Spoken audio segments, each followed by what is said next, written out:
la parte de arriba del acantilado con la parte de abajo, que son todos los pasajes y escaleras que van a ver,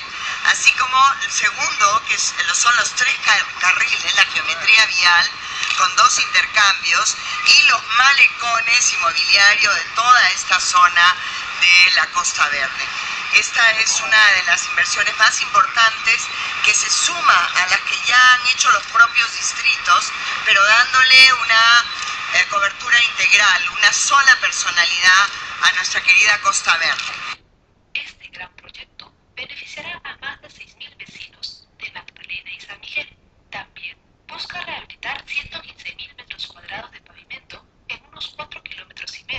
construir 2 rampas de acceso en las bajadas de Sucre y Marbella y ampliar la bajada de Bertoluto a 2 carriles en ambos sentidos. Además, se instalarán 850 metros de geomallas y 2.400 metros de mallas metálicas para evitar el deslizamiento de tierra de los cerros aledaños. La obra más grande estará terminada en enero del 2013, pero vamos a ir iniciando también lo que queda entre San Isidro